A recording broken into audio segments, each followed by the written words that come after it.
మహిళలకు రావాల్సిన సొమ్ములో అవకతవకలకు పాల్పడి సొమ్ము కాజేసిన యానిమేటర్పై చర్యలు తీసుకుని తమకు న్యాయం చేయాలని కోరుతూ కాకినాడ రూరల్ మండలం పి వెంకటాపురం గ్రామ డ్వాక్రా సంఘాల మహిళలు కాకినాడ కలెక్టరేట్ వద్ద ఆందోళన చేపట్టారు. ఈ సందర్భంగా డ్వాక్రా సంఘాల మహిళలు మాట్లాడుతూ కాకినాడ రూరల్ మండలం పి వెంకటాపురం గ్రామానికి చెందిన వల్లు కనక మహాలక్ష్మి అనే యానిమేటర్ 28 డ్వాక్రా సంఘాలకు చెందిన సుమారు 2 కోట్ల సొమ్మును దొంగ సంతకాలతో ఫోర్జరీ చేసి కాజేసిందని వారు ఆరోపించారు. ఇదేమిటని వారిని ప్రశ్నిస్తే తమపై తమ కుటుంబాలపై అక్రమం కేసులు పెట్టి భయభ్రాంతులకు గురి చేస్తున్నారని ఆవేదన వ్యక్తం చేశారు. ఈ విషయంపై జిల్లా ఉన్నతాధికారులు తక్షణమే చొరవ తీసుకుని డ్వాక్రా గ్రూపులకు సంబంధించిన సొమ్ము విషయంలో జరిగిన అవకతవకలపై సమగ్ర దర్యాప్తు చేయించి సంబంధిత యానిమేటర్పై కఠిన చర్యలు తీసుకుని తమకు న్యాయం చేయాలని వారు కోరారు. ఈ కార్యక్రమంలో పి వెంకటాపురం గ్రామ డ్వాక్రా సంఘాల మహిళలు పాల్గొన్నారు.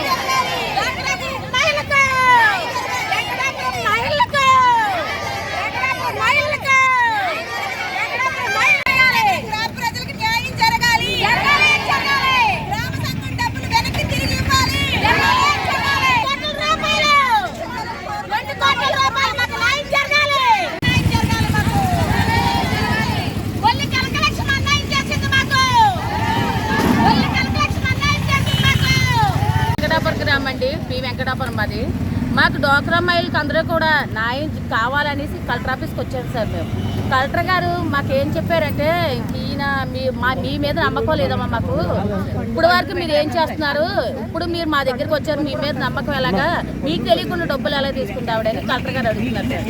మాకు తెలియకే కదా సార్ మేము ఈరోజు రోడ్డు ఫాలో అయిపోయాం, లేకపోతే మాకు తెలిసి ఉంటే మేము ఎందుకు రోడ్డు ఫాలో అవుతాం సార్.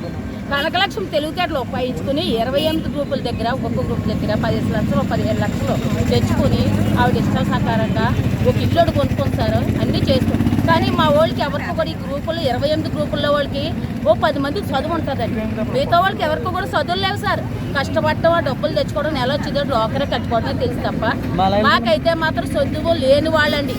అంత గురించి ఈ యానిమేటర్ కనకలక్ష్మి ఇంత అన్యాయం చేసింది. మాకు న్యాయం కావాలి సార్. మాకు న్యాయం చేసి పెడితే మాకు ఎంతైనా మంచిదే సార్. ఎవరు కూడా సీఎంఏ కాదు, ఎవరైనా సార్ నాయకులు అరికట్టులో ఉన్న వాళ్ళందరూ కూడా మాకు న్యాయం చేసి పెట్టారు సార్. చంద్రబాబు నాయుడు గారు వరకు కూడా వెళ్ళినా, పవన్ కళ్యాణ్ గారి దగ్గర కూడా వెళ్ళినా సరే మాకు న్యాయం చేసి పెట్టారు సార్. మాకు చాలా అన్యాయం జరిగింది సార్. వాళ్ళ అబ్బాయి ఎక్కడో వైజాగ్లో ఉన్నవాడికి మేము వెళ్ళి అడుగుతుంటే అతనికి సీసీ కెమెరా పెట్టి ఆ అబ్బాయి చూస్తాడని చెప్పి వాళ్ళ అబ్బాయికి కెమెరాలో ఆన్ చేసి పెట్టింది. ఎందుకని అడుగుంటే ఈ వెనకాల మాతోడు పాటు వచ్చిన మా భర్తల్ని కేసులో పెట్టి ఎక్కించాలనేసి ఆవిడ ఆలోచించుకుంది సార్.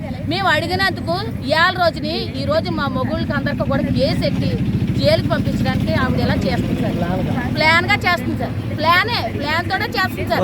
కానీ 2 కోట్ల రూపాయలు తినేసింది హ్యాపీగా ఏసీ కాల్లో దొరుకుతుంది. మేము డబ్బులు బాగొట్టుకుని ఈ ఎండలో మేము ఎలా తిరగవలసి వచ్చింది సార్. పొద్దు నుంచి అలా తిరుగుతున్నాం సార్. 3 నెలలు పెట్టి తిరుగుతున్నాం సార్. మేము 3 నెలలు పెట్టి తిరుగుతాం.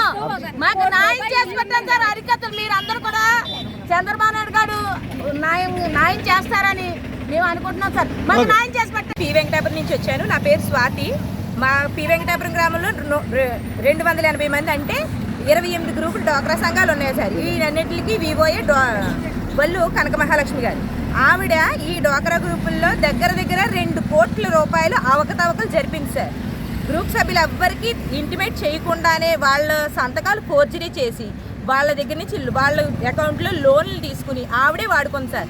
దాని తాలూకా వడ్డీ డబ్బులు, దాని తాలూకా అప్పు కూడా మేమే కడుతున్నాం సార్. మొత్తం మేమందరం కడుతున్నాం. ఇందులో విడోస్ ఉన్నారు. వచ్చి పెన్షన్ డబ్బులు 3800 కూడా డ్వాక్రాకే కడుతున్నా ఇంకా అప్పులు ఉంటూనే ఉన్నాయి. 4-5 సంవత్సరాలు ఇంకా అప్పులు కడుతూనే ఉన్నాం. దానికి సంబంధించి బ్యాంకుకి వెళ్ళాం. బ్యాంకుకి వెళ్ళి స్టేట్మెంట్లు కూడా తీసుకొచ్చాం.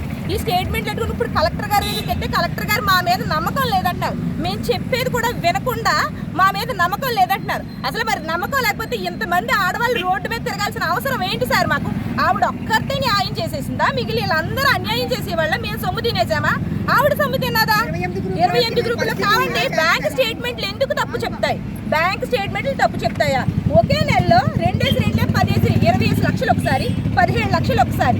వీళ్ళకి తెలియదు సార్. ఫస్ట్ తీసుకున్న 17 లక్షలకి అప్పు కడుతున్నారు. వెనకాల తీసుకున్న 19 లక్షలు వీళ్ళకి తెలియదు.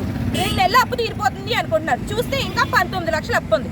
వీళ్ళు ఎవ్వరికీ తెలియదు సార్. తిరిగి వీళ్ళకి ఎవరు చెప్తారు సార్? 3 నెలలు అయింది సార్. ఏంటి మన యూనియన్ బ్యాంక్ రీజనల్ ఆఫీస్కి లెటర్ పెట్టి వాళ్ళు 3 నెలలు తిప్పుకుని స్టేట్మెంట్లు ఇచ్చారు సార్. అవి కూడా అందులో పర్టికులర్గా 3 గ్రూపులు ఉన్నాయి సార్. ఇప్పటికీ ఇవ్వలేదు సార్.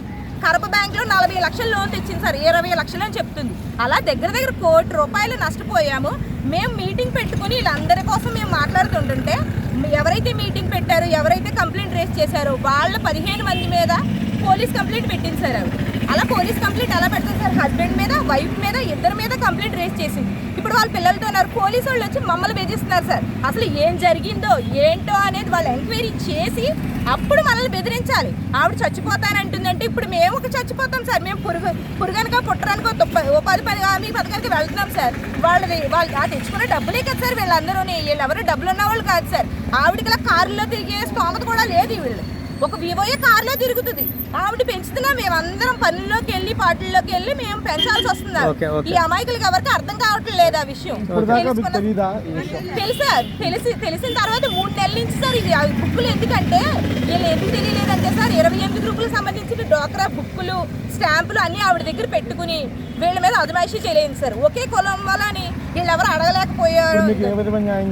మాకు ₹2 కోట్ల మా మహిళా సంఘాలకి అన్నిటికి గ్రామ సంఘం డబ్బులు, శ్రీనిధి డబ్బులు, మా సంఘాల్లో జరిగిన అవకతవకల డబ్బులు మొత్తం అన్ని మాకు రప్పించాలి సార్. మా ఆడవాళ్ళందరికీ న్యాయం జరగాలి సార్. ఆవిడ తగు శిక్ష చట్టపరంగా ఎలాంటి శిక్షించారో తీర్చాలి సార్. ఇంకొకటి మా పైన ఉన్న కేసులు కంపల్సరీగా సంబంధిత అధికారులు మా మీద ఉన్న కేసులు ఎత్తివేసేలా చూడాలి సార్. ఎందుకంటే మేము ఎందుకు సార్ శిక్ష అనుభవించాలి?